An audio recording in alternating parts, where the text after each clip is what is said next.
Seawolves, and welcome back to another edition of the Stony Brook Newsbreak. My name is Irene Yamonko. My name is Timothy Johnston, and we will be your anchors for today. We'll start off with breaking news. Out of New York, the CEO of United Healthcare was fatally shot in Manhattan earlier today. Brian Thompson was on his way to a United Healthcare conference at the Hilton Hotel in Manhattan when a gunman who police say had been waiting for some time opened fire from 20 feet away, striking him in the chest. Thompson was rushed to Mount Sinai Hospital in Manhattan, where he was pronounced dead. Details are still underway, and investigators believe that this appears to be a targeted attack. The South Korean president, Yoon Suk Yeol, is now facing pressure to step down after he declared martial law in a surprise late Tuesday night televised address. In his address, he said he is declaring a state of emergency to protect the nation from the threat of North Korean communist forces. Only 3 hours after his declaration, the South Korean parliament unanimously voted to demand President Yoon to lift the decree. Thousands of South Koreans gathered outside parliament in protest of the call for martial law. All protests, demonstrations, and political activity are banned under martial law. It also takes control over the media. South Korea has been an important ally of the United States for many decades, with more than 30,000 American troops stationed there.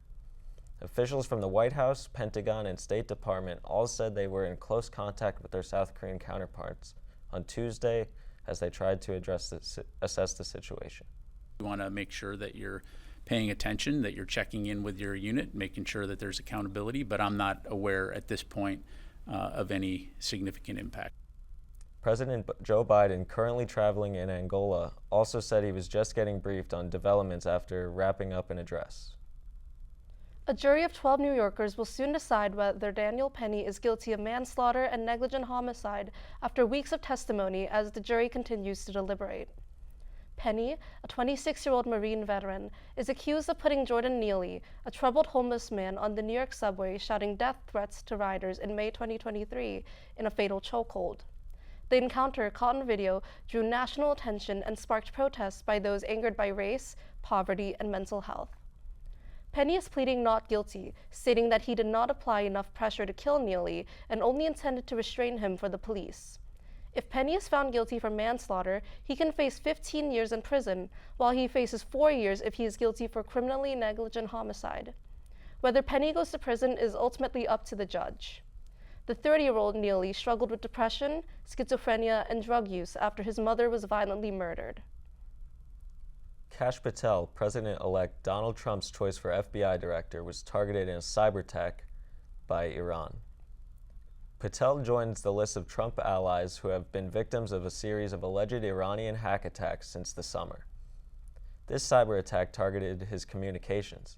Federal officials are now conducting an ongoing investigation. Microsoft and Google reported that in the 2024 election, Iran-based hackers embarked on phishing attacks directed at U.S. election campaigns. In a surprising turn of events, Chad Chronister, Donald Trump's pick to lead the Drug Enforcement Administration, has withdrawn his name from consideration. Just 3 days after being nominated, the sheriff of Hillsborough County, Florida, said in a post on X that he made the decision as the gravity of this very important responsibility set in, and he wanted to continue in his current role as sheriff in Florida. Chronister, who has a 30-year career in local law enforcement, was widely seen as an unexpected choice for the top position at the DEA, which handles complex international drug investigations. A convicted murderer remains on the loose since Tuesday morning as a massive manhunt takes place in Central California. According to California authorities, Cesar Hernandez, who was convicted of first-degree murder in Los Angeles County in 2019 and sentenced to 25 years to life in prison, escaped from custody after jumping out of a prison van, transporting him to a courthouse. California Department of Corrections and Rehabilitation urges the public to avoid confrontation with the suspect, as he is considered dangerous. Hernandez was last seen wearing an orange prison jumpsuit and white thermals. He is described to be a 5'5" with black hair and brown eyes. As of now, his location remains unknown. President Biden is facing criticism from both Democrats and Republicans after his decision to pardon his son, Hunter Biden. This is the first time that a president has ever granted clemency to his own child. Hunter Biden was set to be sentenced for gun charges and federal tax evasion charges, to which he had pled guilty in September. The Biden administration had previously stated that the president would not interfere with Hunter Biden's sentencing. Following President Biden issued his son a full and complete pardon, the White House published a statement saying that he made this decision due to his son being selectively and unfairly prosecuted, and that he hopes that Americans will understand why a father and a president would come to this decision. The NFL has suspended Houston Texans player Azeez Al-Shaair for 3 games without pay after he delivered an illegal hit to Jacksonville Jaguars quarterback Trevor Lawrence in the second quarter of the Texans' 23-20 win. Al-Shaair hit Lawrence with his forearms, resulting in Trevor's head slamming against the grass. Al-Shaair was ejected from the game, and Lawrence was carted off the field and ruled out for the remainder of the game. Texans head coach DeMeco Ryans and general manager Nick Caserio both came to his defense, stating that Al-Shaair had never previously been suspended or ejected. On Monday, Al-Shaair apologized to Lawrence in a post on social media. A middle school in Patchogue is more than a place to study. The school now offers adult education. Isabella Scuteri has more.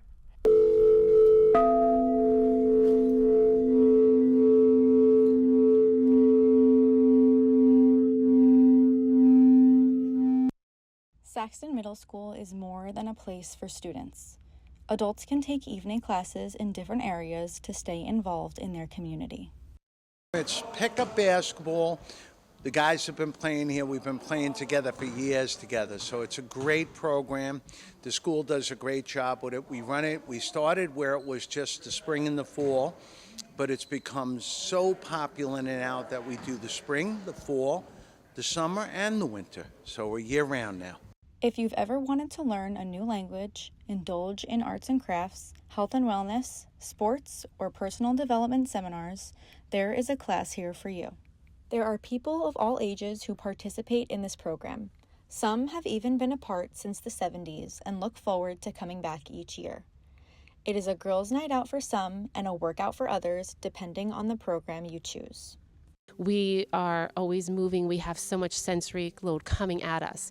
So giving yourself the time to relax, to be at peace, can help you physically, it can help you mentally, it can help you emotionally, and you can do it even if you just take 5 minutes a day for yourself. It doesn't have to be this whole thing.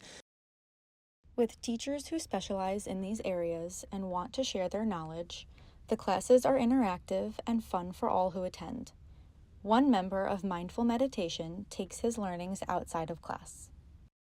I work for the Long Island Railroad, so I find myself going into some of these little chants when I'm dealing with the passengers, like taking deep breaths and, and calming myself down. After almost having to shut the entire program down due to the COVID outbreak in 2020, it is back and better than ever thanks to our strong community. Signing up for classes is what keeps the program going year after year.